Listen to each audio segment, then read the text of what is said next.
അതേ ആവടി സ്റ്റേഷനിൽ തന്നെ ന്യൂനങ്ങൾ എത്തിച്ചേർന്നു. ഓരോ യാത്ര ഓരോ പുതിയ അനുഭവങ്ങളാണ്. തിരുത്തണി പോകാൻ എളുപ്പമായിട്ടുള്ള മാർഗ്ഗം നമ്മൾ സ്വന്തം വാഹനം ഉണ്ടെങ്കിൽ അത് പോകുന്നത് തന്നെയാണ്. ചെന്നൈയിൽ 65 അത് ആവടി നിന്നൊക്കെ ആണെങ്കിൽ 65 കിലോമീറ്റർ തന്നെ ഉള്ളൂ. പക്ഷേ നമ്മളിങ്ങനെ പോകുന്നത് ഒരു എക്സ്പീരിയൻസാണ്. അപ്പോഴാണ് നമുക്ക് കൂടുതൽ ആളുകളെ കാണാൻ പറ്റുന്നതും ഒരു ബെറ്റർ എക്സ്പീരിയൻസാണ്, ഡിഫറെൻറ്റ് എക്സ്പീരിയൻസാണ്.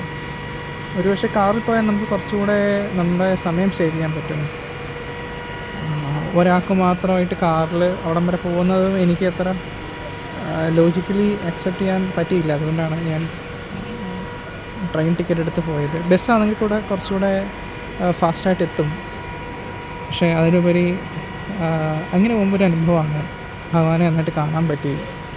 ഏതാനും സെക്കൻഡ്സേ ഉള്ളെങ്കിലും അവിടെ അമ്പലത്തിനകത്ത് കുറച്ചധികം സമയം ഇരിക്കാനും പ്രാർത്ഥിക്കാനൊക്കെ പറ്റി. അങ്ങനെ ഒരു അവധി ദിവസം ഇവിടെ തീരുകയാണ്. എല്ലാവർക്കും ഒരു നല്ല സൺഡേ ആശംസിക്കുന്നു. ക്ഷമിക്കണം, മൺഡേ ഒരു നല്ല പ്രവൃത്തി ദിവസം ആശംസിക്കുന്നു.